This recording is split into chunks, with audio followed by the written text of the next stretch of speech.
نحمدہ ونصلی علی رسولہ الکریم اما بعد فاعوذ باللہ من الشیطان الرجیم بسم اللہ الرحمن الرحیم ان اللہ وملائکتہ یصلون علی النبی یا ایھا الذین آمنوا صلوا علیہ وسلموا تسلیما۔ السلام علیکم ورحمۃ اللہ وبرکاتہ۔ امید کرتی ہوں آپ سب خیر و عافیت سے ہوں گی۔ اللہ رب العزت آپ سب پہ اپنے فضل و کرم کا نزول فرمائے۔ آیہ مقدسہ جو آپ کے سامنے پڑھی، اس میں اللہ رب العزت ارشاد فرماتے ہیں کہ بے شک اللہ اور اس کے فرشتے حضور نبی دو عالم صلی اللہ علیہ وآلہ وسلم پر درود بھیجتے ہیں۔ اے ایمان والو، تم بھی آقا دو جہاں نبی رحمت صلی اللہ علیہ وآلہ وسلم پر درود بھیجو۔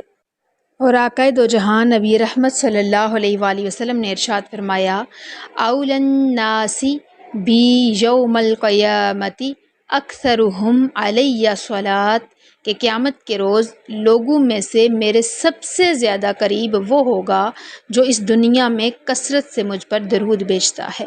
معلوم ہوا کہ صریح طور پر قرآن پاک میں اور کثرت سے حدیث مبارکہ میں آقا علیہ الصلوۃ والسلام نے ہمیں یہ تلقین فرمائی، اور اللہ رب العزت نے قرآن پاک میں ہماری یہ تربیت فرمائی کہ میرے نبی پر درود بھیجو۔ اور حضور نے فرمایا کہ جو مجھ پر درود بھیجنا بھول گیا وہ جنت کا راستہ ہی بھول گیا۔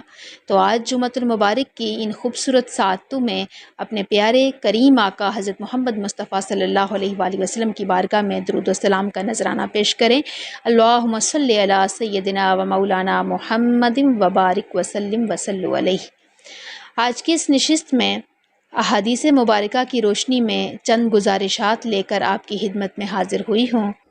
کچھ خواتین کی طرف سے اس خواہش کا اظہار کیا گیا تھا، جس پر مجھے از حد خوشی ہے کہ دین سیکھنے کے لیے کچھ خواتین، کچھ بہنیں بہت ہی محبت کا اظہار کرتی ہیں، عقیدت کا اظہار کرتی ہیں۔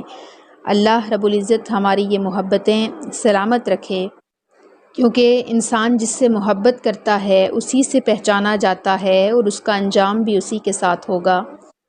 قال النبی صلی اللہ علیہ وآلہ وسلم، المرء مع من احب، آدمی اسی کے ساتھ ہوگا جس سے وہ محبت کرتا ہے۔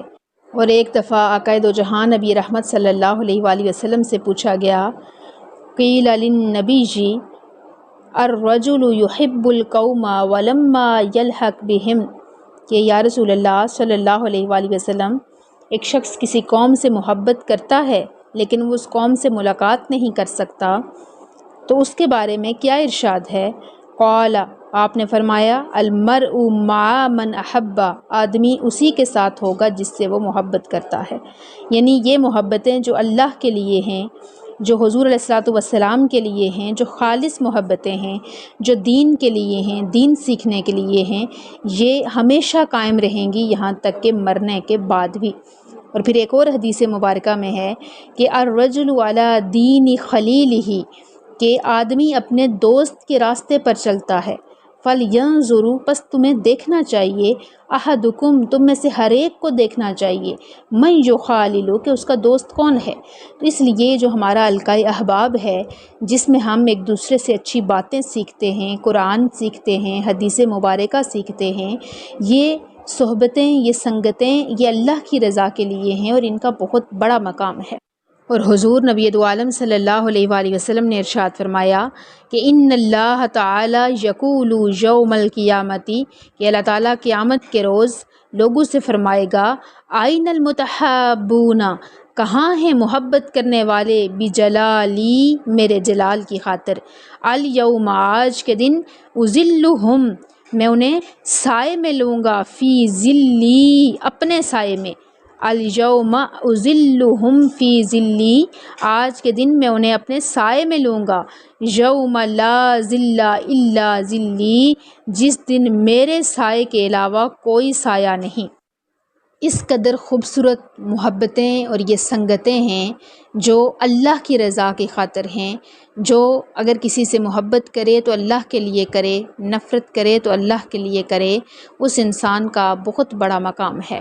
یہی وجہ ہے کہ اولیاء اکرام، صوفیاء اکرام ہزاروں میل سفر طے کر کے جا کر اللہ والوں سے ملتے تھے۔ جب انہیں پتہ چلتا تھا کہ فلاں جگہ پر کوئی اللہ والا آیا ہے اور اس نے خوبصورت باتیں کرنی ہیں، اللہ کے احکامات لوگوں کو سنانے ہیں، حدیث مبارکہ سکھانی ہے، تو میلوں دور سفر کر کے وہ جاتے اور جا کر حدیث اور قرآن سیکھتے۔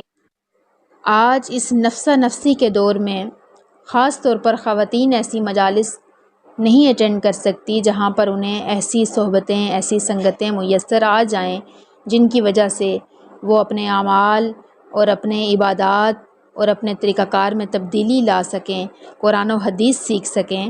تو ہمارے پاس ایک ایسی شے موجود ہے، ایک ایسا آلہ موجود ہے، ایسی صحبت و سنگت موجود ہے جس کو اگر ہم صحیح طریقے سے استعمال کریں تو ہم بہت سے فوائد حاصل کر سکتے ہیں، اور وہ ہے موبائل۔ یعنی کہ ہمارا یہ سیل فون اپنے اندر دو حلقات رکھتا ہے، اچھے بھی اور برے بھی، اور اگر ایسا حلقہ یا حباب موجود ہے جس کی وجہ سے ہم اللہ کے احکامات سن رہے ہیں، قرآن سن رہے ہیں، حدیث مبارکہ کی تفسیر سمجھ رہے ہیں، تو یقیناً ہمارے پاس ایسی صحبت و سنگت میسر ہے جس کی وجہ سے ہم اپنے دل و دماغ کو، اپنی روح کو، اپنے دل کو اطمینان بھی پہنچا سکتے ہیں اور اپنے اعمال کو بھی درست کر سکتے ہیں۔ اور آقا علیہ الصلوۃ والسلام کی حدیث مبارکہ ہے کہ اگر 3 چیزیں تمہارے اندر ہیں تو تم ایمان کی حلاوت محسوس کر سکتے ہو۔ جس کے اندر 3 باتیں ہیں، 3 چیزیں ہیں، وہ ایمان کی حلاوت محسوس کر سکتا ہے۔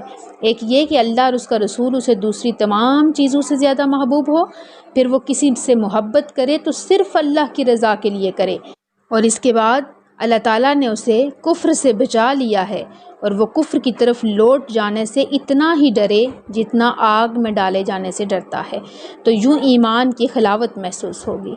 تو آج میں آپ کے سامنے جو خوبصورت حدیث مبارکہ لے کر آپ کی خدمت میں حاضر ہوئی، جب میری نظر سے یہ حدیث مبارکہ گزری تو میں نے سوچا کہ میں آپ کو آج جمعۃ المبارک کی خوبصورت ساعتوں میں اس حدیث مبارکہ کا مفہوم آپ کے سامنے واضح کر دوں۔ تو اس سے پہلے میں نے کچھ باتیں صحبت و سنگت کے حوالے سے اس لیے کی کہ ہم سارے جو لوگ آپس میں ایک دوسرے کے ساتھ جڑے ہوئے ہیں، یہ ایک صحبت ہے، یہ ایک ایسی مجلس ہے جس کی وجہ سے ہم دنیاوی اور اخروی فوائد حاصل کر سکتے ہیں، تو اس سے آپ ضرور مستفید ہوں۔ کچھ وقت، کچھ لمحات اللہ کی رضا کے لیے جب ہم گزارنے لگیں گے تو یقیناً ہم اپنا مواخذہ کر سکیں گے۔ تو حدیث مبارکہ سماعت فرما لیں۔ آقائے دو جہاں نبی رحمت صلی اللہ علیہ وآلہ وسلم نے اچھے اور برے ہم نشین کی مثال کس انداز سے سمجھائی۔ آپ نے فرمایا انما مثل الجلیس الصالح، کہ بے شک اچھے ہم نشین و جلیس السوء، اور برے ہم نشین کی مثال ایسے ہے کحامل المسک و نافخ الکیر، کستوری رکھنے والے اور بھٹی پھونکنے والے کی طرح ہے۔ اچھے اور برے ہم نشین کی مثال کستوری رکھنے والے اور بھٹی پھونکنے والے کی طرح ہے۔